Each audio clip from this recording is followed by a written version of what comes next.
Good afternoon to you. It's 5:07 here, News Talk 105.9 WMAL, where we're making sense of the news. Coming up, Dr. Ronny Jackson joins us. We'll talk to him about what's going on inside of Congress and inside of Biden's mind. He's well equipped to handle both. And we'll talk to you at 888-630-9625, 888-630-WMAL.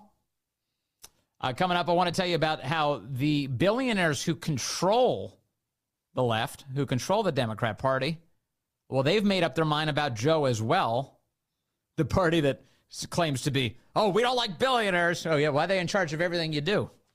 Exactly. We'll get into that in a few minutes. But first, to the phones we go. We have Mark calling in from Woodbridge now, line 2. Mark, good afternoon, sir. You're on the Vince Coglianese Show. Thanks, great show as usual. You and Corey do a fine job. I just want to know, would you watch a round of golf with Trump and Biden and pick a partner, but it cannot be a professional? Pick your partner and go on with it. And it might take 18 hours to get them done, but I just want to see Joe. I want to see Joe Biden in the tee box. Undoubtedly, I'd make an event out of it. I'd throw a party. We'd all watch it together. Let's make it. The guy's already funny. How funny can this guy get? I mean, I'm laughing every night. Can this guy get any more ridiculous? I do think the golf match is a great idea. I know. So this all started with Joe Biden standing on that debate stage saying, I'll golf you just as long as you carry your own bag. Now, let's not be ridiculous. Neither of them are going to carry their golf bags. Donald Trump's too rich and Joe Biden's too weak. That's not happening. They're going to they'll have golf carts and they'll carry the bags behind them. But yeah, go for it. You want to challenge him to golf? Go for it. And so Trump took him up on the offer. Here's Trump. Let me play some audio for you. Here's Trump in just outside Miami, Doral, Florida, saying this past week. I'm also officially challenging Cricket Joe to an 18-hole golf match right here.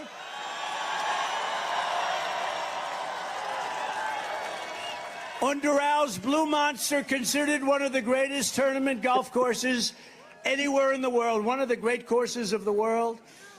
It will be among the most watched sporting events in history, maybe bigger than the Ryder Cup or even the Masters. And I will even give Joe Biden 10 strokes aside. 10 strokes, that's a lot. That means 20 strokes in case you don't play golf. I will give him 10 strokes aside, and if he wins, I will give the charity of his choice, any charity that he wants, $1 million. It's quite an offer.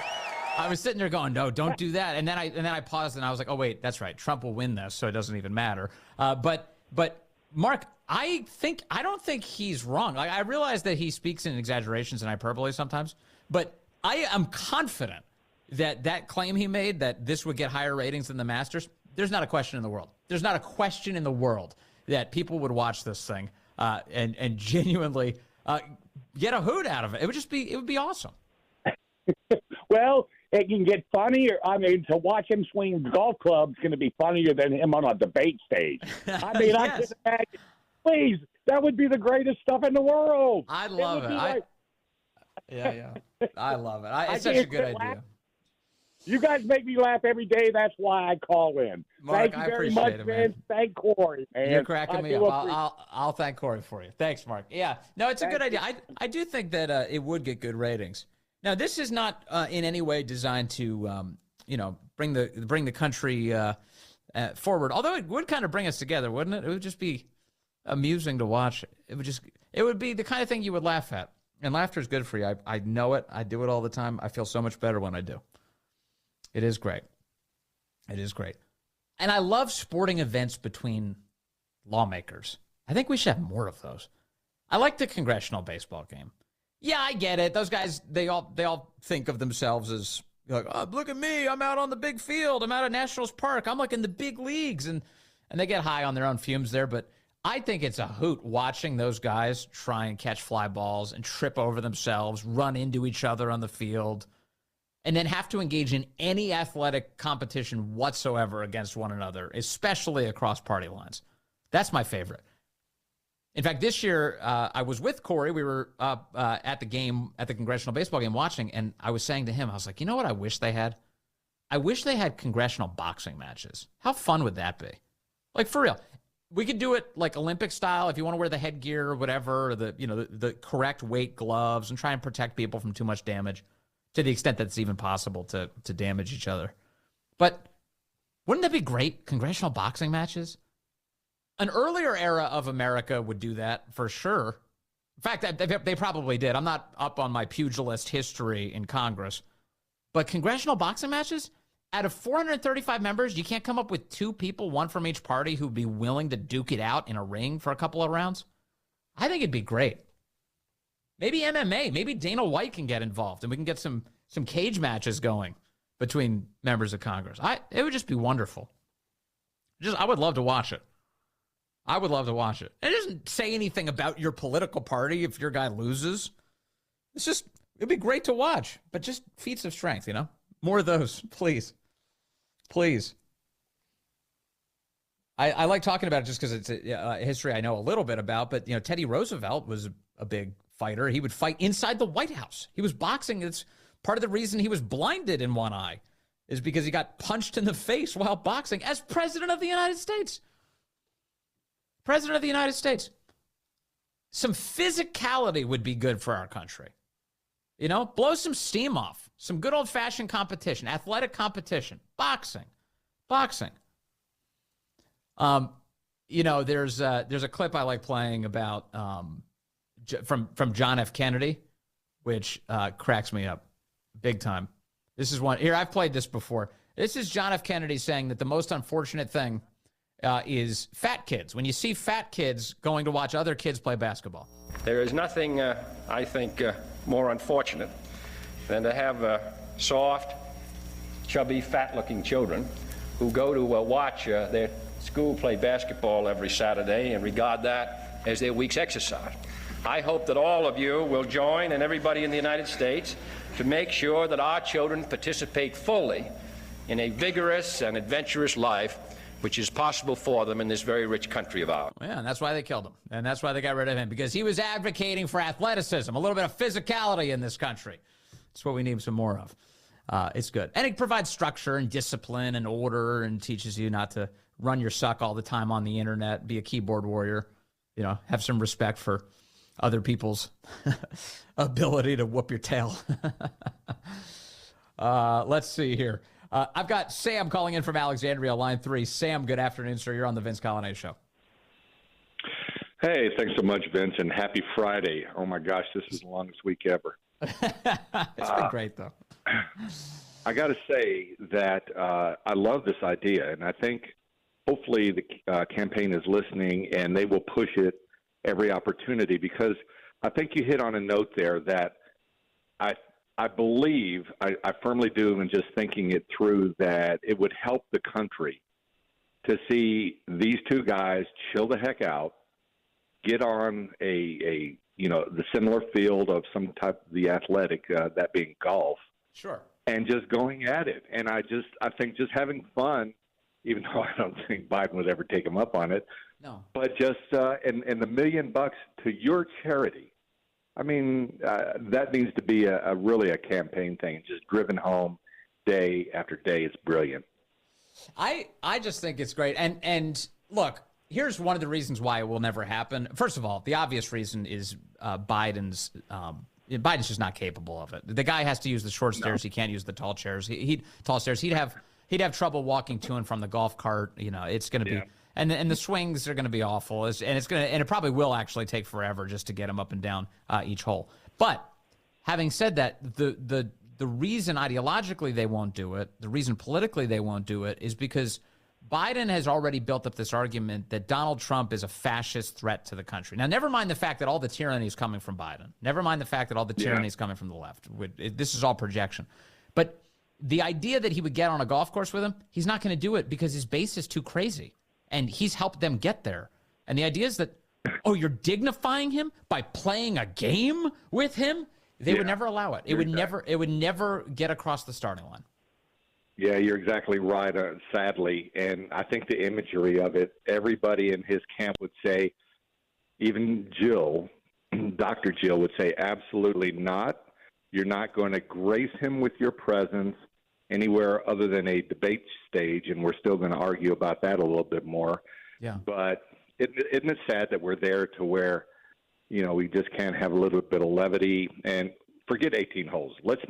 I tell you what, let's go down to, what the heck was it? On the border, down between North Carolina and South Carolina, and play some putt-putt golf.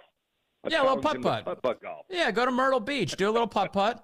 And see what happens. Yeah, we could. Yeah. They could set up a little tiny course right there on the south lawn. They could knock it out there if they wanted to. Or I'm sure Trump's got space on one of his many gigantic estates. Thank you, Sam. Always a good call. Really appreciate you today, and have a good weekend, sir. Enjoy your weekend, brother. Let me go to Kent in Oklahoma now on line 4. Kent, good afternoon, sir. Hello, Vince. Eisenhower had a putting green there on the south lawn. They might be able to find where that was. This golf thing reminds me, the younger listeners won't remember it, but Bobby Riggs challenged Billie Jean King to a tennis match about 50 years ago. Yeah, the Battle of the Sexes. Right, there you go. This could be I don't know what we could call it the battle of. Because there's nothing alike between, if it was Biden and, say, Pelosi, it'd be the battle of the morons. Well, in that case, it's an interesting comparison. So Billie Jean King was in her prime, right, when she faced Bobby Riggs. Bobby Riggs was, by that time, a lot older of a tennis player. She beat him, but he was dramatically older than her at the time. Right, because he was shooting his mouth off. Also remind me about Joe wanting to take him behind the gym. Wouldn't have been a very good move either. That's true. Yeah, Joe kind of has offered a boxing match of a sort. He says he'd love to take Trump out behind the back of a gym. I don't think that would be good for either of them. I think they're a little too old to be punching each other in the face. But a golf match would be good. Yeah, I told Corey that that's probably the way to go. Putt-putt. I don't know if Trump would agree to a putt-putt game. I've got to be honest with you. But it could be good. You might. It wouldn't take very long out of his day. That's true. Anytime, any place. That's true. Maybe Trump agrees to this the same way he agreed to the CNN debate. I don't care. As long as it kind of looks like golf, I'm in, no matter what you say. Thanks, Ken. There you go. So long. I appreciate it. All right.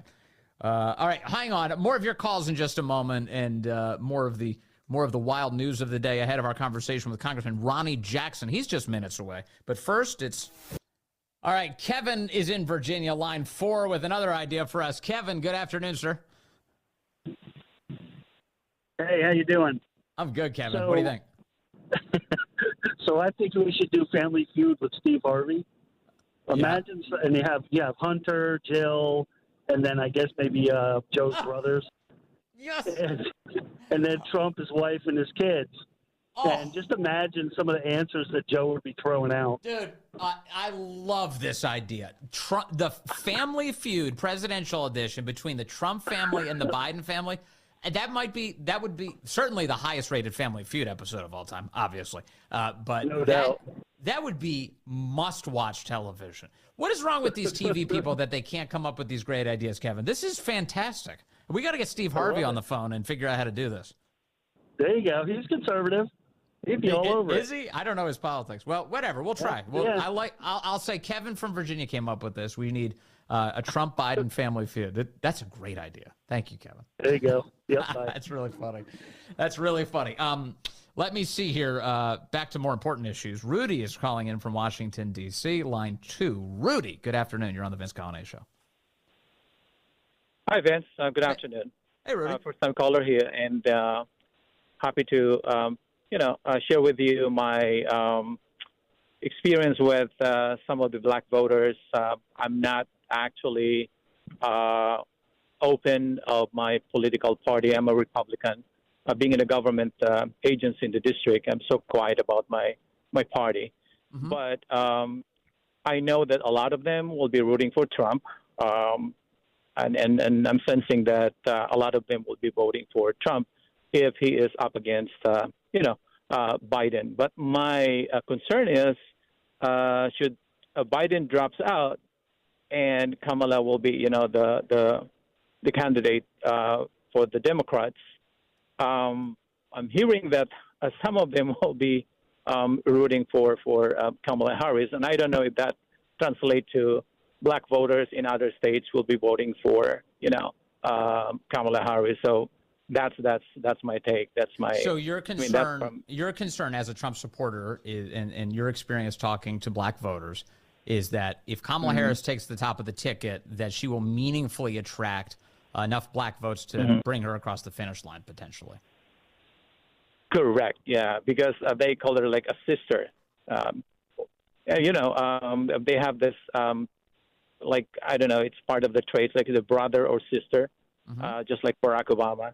So that's what I'm hearing. I mean, now this morning, a few of them were talking about passing the torch to their sister. And so I can only think of like a lot of them will be, voting for the sister. I think, I suspect you're right. There's some of that. I don't think it's as neat as like, oh, she's black, therefore I'm voting for her. I think that's way too reductionist. And also it's a way of viewing people that's just not true. It's not complicated. It's not nuanced. I think President Trump's inroads with black voters has existed regardless of who's on the opposing side. I think Democrats have failed black voters so frequently that so many of them have decided that they're going to return home to the Republican Party, which is, of course, the natural home of black American voters, has been throughout America's history. And I think it'll be very interesting. And also, like, what is it, if as a broad demographic question, are black men like really excited for Kamala Harris? They look at her and go, yeah, she's really going to lead the country. I see a lot of numbers that say black women might.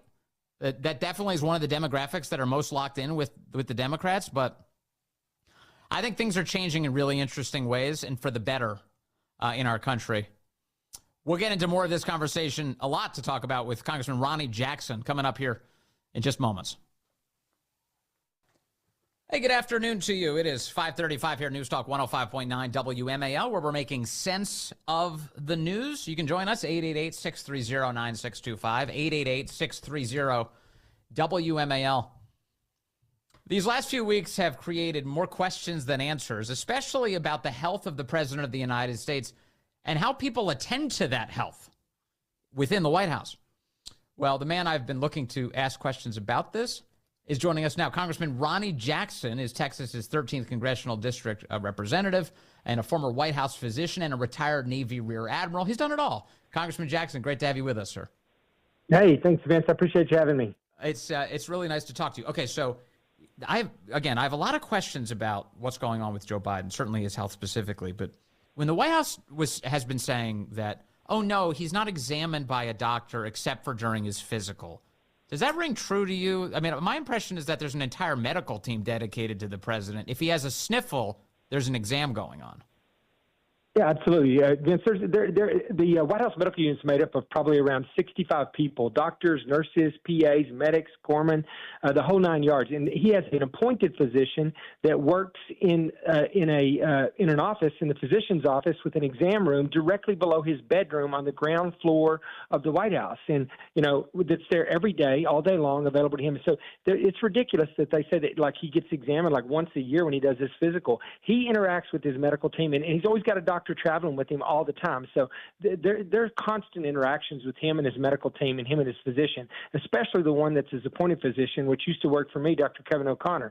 And he's the actual appointed physician. He's the one that they specifically brought in because they could trust him to say and do anything that needed to be said or done to participate in what has turned out to be a 3.5-year cover-up. So, it's ridiculous. His doctor has frequent engagements with him. And now we see from the visitor's log, not only that, but his doctors bring in other doctors up who are specialists in Parkinson's disease and movement disorders to meet with the president as well. Can I ask you, Congressman Jackson, to expand on a point you just made? You said that Dr. Kevin O'Connor, the current White House physician, used to work for you. And you also said that he was selected because he's willing to say or do anything. In other words, like, do you think that this man has serious credibility problems? Oh, 100%. I mean, absolutely. This man's morally corrupt. I mean, he's immature. He's, he's not a particularly, great physician in the first place.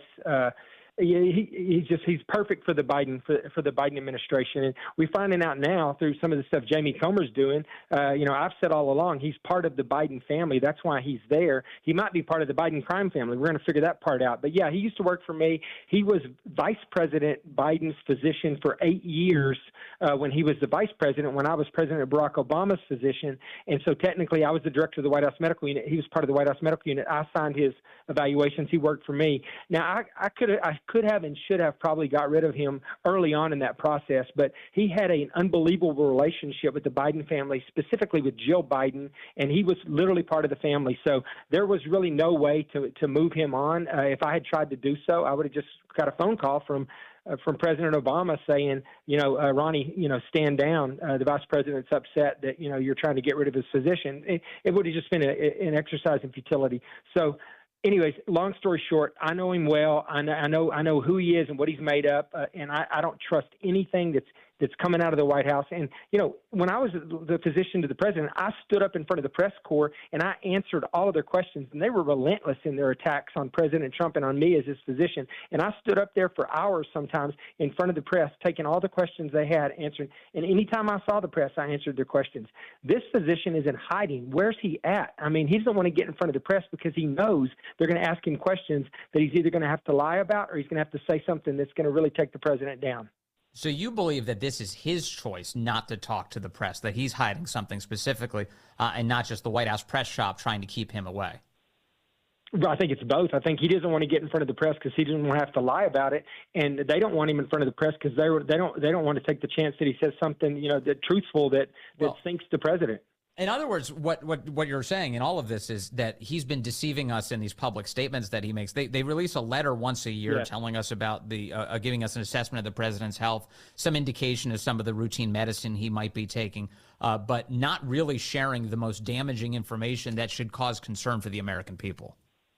The letters are a joke. They're just basically filler. All they do is just put a bunch of useless information that people could care less about, stuff that's, that the American people don't want or need to hear about. And they simultaneously ignore all the obvious stuff that's going on with the president cognitively and what, the real questions that the American people should get answered and that doctors and other people that see this want answered. And it's just an effort to fill out 3 or 4 pages and check the box and then move on. And that's what they've got away with for 3 years. Okay, so in that letter that they release each year, the White House has been trying to direct our attention to a claim that he has given, Joe Biden, that is given some sort of neurological assessment that they do during the physical and that he's all clear. Yeah. Do you know what they're talking about when they say they've assessed him neurologically? I don't know what they're talking about, and what they should do is he should be standing up in front of the press and saying that, and they should be saying, show us what was done. What do you mean when you say neurological assessment, right? That could be like next to nothing, or it could be a whole battery of cognitive tests. We don't know the answer to that, right? So I think they do some, maybe they check his deep tendon reflexes. They use the hammer and see if he's got, reflexes, and that's the neurological exam. And they're like, that was normal. Let's just check the box and say he had a neurological exam and move on. We don't know. And I guarantee you, either they're doing extensive testing and he's being treated and they're lying to us about it, or they're purposely not doing stuff because they don't want to ask questions that they don't want the answers to. Either way, they know something's wrong with him. The whole world knows something's wrong with him now, but they've known more than anybody for the last 3.5 years, and because of the power, the influence, and the authority that they all get from him being in that office, Jill Biden included, she wanted to be first lady more than she wants her next breath, and she wants to keep this job. They are all actively doing everything they can and have been for 3.5 years to cover up what's going on with this man, but the cat's out of the bag now. There was also another claim made by the White House that the reason that this Parkinson's expert might be at the White House, Dr. Kevin Kennard, is because thousands of personnel who work on the White House campus might need assistance, and they were really working very hard to protect the privacy of all of those patients. Having been in the leadership position you were as the physician of the President of the United States, is that true? Is there some sort of clinic that everybody's going to at the White House, or does everyone else need to go see their normal doctor? Right. No, we've already debunked that. There is a clinic there. It's in the Eisenhower Executive Office Building. It's not in the White House proper. It's across the street, across West Executive Avenue.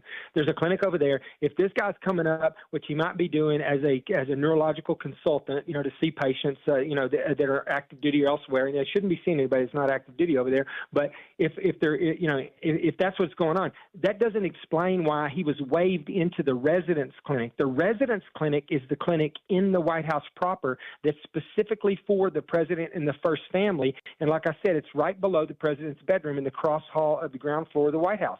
That people aren't going over there to be evaluated. That is the first family's space. That is the first family's medical clinic. And we know from the records, and they have since admitted that he was waived in to the residence clinic by Dr. Kevin O'Connor, the appointed physician to the president. And now, after denying it and saying that was ridiculous, that to be saying he was seeing the president because he was seeing all these active duty people, the press secretary has now admitted that yes, he did get waived into that clinic by Dr. O'Connor to see the president. Yes. So, they just lie, and then they get caught in the lie, and they have to get back out, and they try to cover it up. And they've been getting away with this for so long because they've had a completely complicit White House press corps that just, doesn't ask any questions, and they get told to shut up and move on, and they do so, which they would never do if they were Trump or a Republican administration. Yeah. But they got away with it for 3.5 years, and now they don't know what to do because suddenly, for the first time, they're not calling the shots.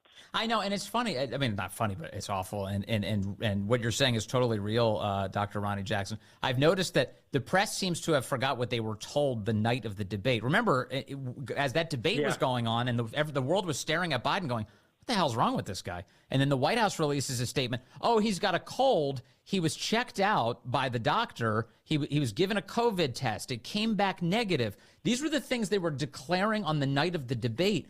The press either forgot that or memory hold it, and then for days was going with this story that, oh, the only exam Biden had received was his physical in February, which is like, wait a second. They literally just told you a COVID test was administered ahead of the debate in order to figure out what was going on with Biden's cold. It's just all of the medical information, right. Dr. Ronny Jackson, is misconstrued, lied about, and misrepresented. Yeah, they got on TV, and the press secretary, the first thing she said was like, he checked in by phone with his doctor, right? And then the president got on TV and said that the doctor looked at him and said, you look tired, right? What was it? Did he see the doctor? Did he not see the doctor? It's ridiculous, right? But yeah, when they have these national security issues, they put the spokesperson for the National Security Council out there. These are medical questions. The press secretary, KJP or whatever her name is, Boxer Rocks, that calls herself the press secretary there.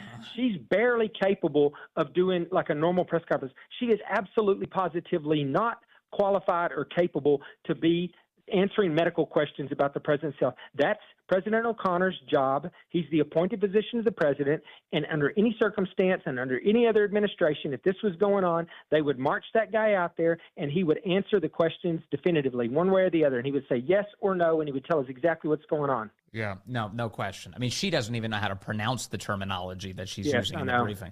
So another piece here, Dr. Kevin O'Connor, again, the White House physician now, I saw an interview with him done a couple months ago. He did it with some trade organization or something. It wasn't a probing interview, but in it, he was bragging that he sees Joe Biden every day. He said the first words he exchanges with the president literally every day are, "Good morning, Mr. President." So as a White House physician, you are essentially in constant contact with the president, right? Yeah, you do. You see him every day. You're usually the first person to see him in the morning, the last person to see him in the evening. He never leaves the property without you with him. You're on the plane with him, on the helicopter, at the hotel. You're in the hold rooms, everywhere he goes. That physician is with the president or one of his designated physicians, but generally that physician, the appointed physician, is with him. He spends more time with him than probably anybody else at the White House other than, maybe Joe Biden. And, he sees him all the time. And look, I'm going to just say, if he's not doing anything and he's living with this guy, basically seeing him every day, and he's not doing anything to address what's going on, he's not giving him any medication, that's malpractice right now. This guy's obviously got something seriously wrong with him. And so if he's not seeing him, not evaluating him, not doing exams on him, and not trying to treat what's going on, then you got to ask yourself, what's his purpose? Dr. Ronny Jackson, what's happening in Delaware? Joe Biden spends 40% of his presidency there. You just said that the White House physician is constantly with the president, no matter where he is. One would assume that also includes when he's in Delaware. what is possibly happening when Biden is off the White House campus?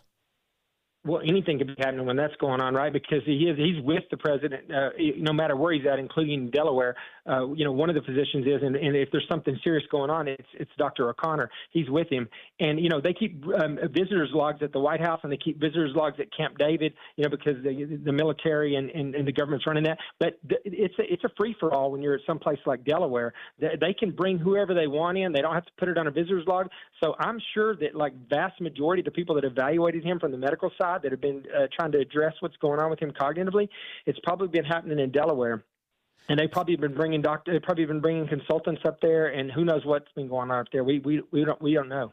Finally, just like everybody else, the president of the United States is afforded medical privacy. That's the kind of the rule in the country, the law in the country. But the national interest in the health of the president is immense and unusual compared to any other citizen. As the White House physician, do you have any public obligations to share information about whether or not the president is debilitated by his health? Yeah, you do. Absolutely. I mean, you're there to take care of the patient, but, especially when you're on active duty. And I'll just point out that Dr. O'Connor's not on active duty. He's a civilian, and they brought him back for that reason. I was on active duty the whole time I was there. He was actually on active duty when he was as president, as vice president. And the vast majority of the presidents recently have had an active duty member that's still in that role that has an obligation not just to the patient himself, but to the office of the president. And he does have an obligation to do that. And it's a hard line to walk sometimes, but, that's your job. And, there is a certain level of patient privacy. I'm going to be honest with you. If the president has hemorrhoids or something, that's none of the public's business, right? But if he's got cognitive decline as a commander in chief, and he's the guy walking around with the nuclear codes, and it's an absolute national security issue, somebody needs to be doing something about it. And that doctor needs to be talking to the chief of staff, to the first lady, to everybody that's close to the president. And they need to get everybody on the same page and come out and say he's not fit to be president anymore, and he's going to step down, and somebody else is going to take this role. All right. Dr. Ronny Jackson, what a fascinating perspective. I'm so grateful for you coming on with us this week. Nice to talk to you, and we'll do it again very soon. Thank you very much, sir. You bet. Thank you. That's Ronny Jackson, now a congressman representing Texas, previous White House physician. To the phones we go. Shauna calling in from Manassas now, line 5. Shauna, you're on the Vince Coglianese Show. Hello. Hi, Vince. Thanks for taking my call. My pleasure. I'm a nurse, and I had an idea as I was listening to people talk about the big boy press conference. Before it happened, I didn't have this idea, but now I have it. I think at the next press conference, we need to administer. Uh-oh. Did we lose her? No, did her phone line just fall off? Oh my gosh. Okay. Well, allow me to share what Shauna told us, what told Corey that she wanted to suggest, which I love this idea, and I wish Shauna was able to say it, that the press should administer the cognitive exam to Biden. Just do it live, as Bill O'Reilly might say. Just do it live. Just give him the exam right there on the spot. Now, I don't know what exam she might have in mind, but the Montreal exam or whatever these cognitive exams are, just do it. I'm looking at there's a test here. Tell me how an orange and a banana are alike. Tell me another way in which those items are alike. Tell me how a ruler and a watch are alike. There's all sorts of things. Draw a clock. Apparently, there's one of these is to draw a clock, put in all the numbers, and set the time to 10 after 11. Perfect.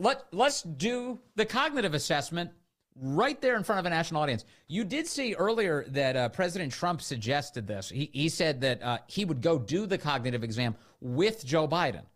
President Trump offered on Truth Social today.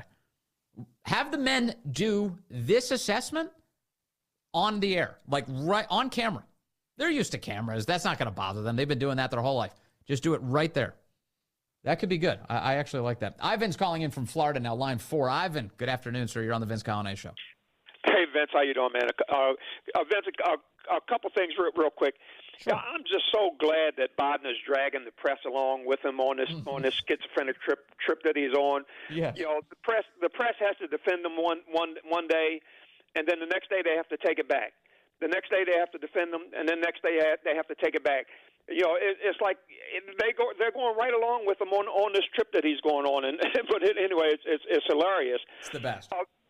Yeah, hey Vince. One thing is I actually called Dan Dan Bongino's show the other day, and I was talking to him about excuse me.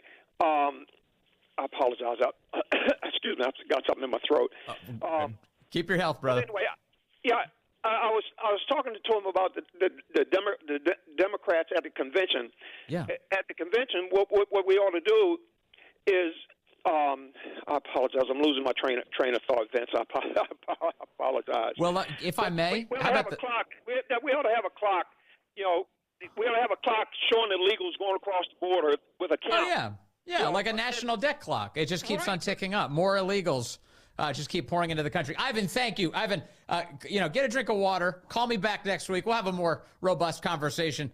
But I have to say about that Democrat convention, now that you mention it, you got me thinking. At this point, you remember it was just not that long ago, the Democrats were fearful that there would be too much chaos from the pro-Hamas people outside the building. I think now that their problem is really the chaos inside the building. I think they're going to upstage the Hamas people. And again, it couldn't happen to a better party. The great one, Mark Levin, up next.